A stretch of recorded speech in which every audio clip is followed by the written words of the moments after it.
Hello everyone, it's me doctor ప్రతిష్ట.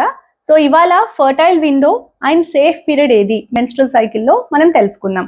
So కొత్తగా పెళ్ళైన వాళ్ళు, ఎవరైతే సేఫ్ పీరియడ్ కావాలి అనుకునే వాళ్ళు దానికోసం, అండ్ ఎవరైతే ప్రెగ్నెన్సీ ప్లాన్ చేస్తున్నారో ఫర్టైల్ విండో కోసం ఈ వీడియో. సో మెన్స్ట్రల్ సైకిల్ రొటీన్గా 28 to 32 డేస్ అనుకోవచ్చండి. ఇప్పుడు నేను చెప్పే క్యాలిక్యులేషన్ 28 డేస్ మెన్స్ట్రల్ సైకిల్ గురించి చెప్తాను, అండ్ 32 డేస్కి ఎలా అప్లై చేయాలో కూడా చెప్తాను.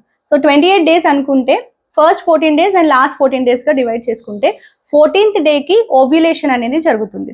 సో ఫస్ట్ డే అంటే ఏంటి? పీరియడ్ వచ్చిన ఫస్ట్ డే, మెన్స్ట్రేషన్ వచ్చిందని ఫస్ట్ డే అంటాం. So first day to 28 days, ఇందులో first 14 days and last 14 days, మధ్యలో ఉండే డే 14th డే రోజు ఓవ్యులేషన్ జరుగుతుంది అని అనుకోవచ్చు. ఇవన్నీ కూడా రెగ్యులర్గా పీరియడ్స్ వచ్చే వాళ్ళ గురించి. ఇరెగ్యులర్గా పీరియడ్స్ వచ్చిన వాళ్ళకి ఈ క్యాలిక్యులేషన్ వర్కౌట్ అవ్వదు. సో ఈ 14th డేని తీసుకొని 14 డేకి 3 డేస్ ముందు అండ్ ఆ 14th డేకి 3 డేస్ తర్వాత, ఇది fertile window. So there are maximum chances to conceive in this 1 week. సో 14th day plus 3 days and next 3 days అంటే అప్రాక్సిమేట్గా 11th day to 16th day. సైకిల్లో 11th day to 16th day అనేది fertile window. And next వచ్చేసి safe period. Remaining all days are safe period.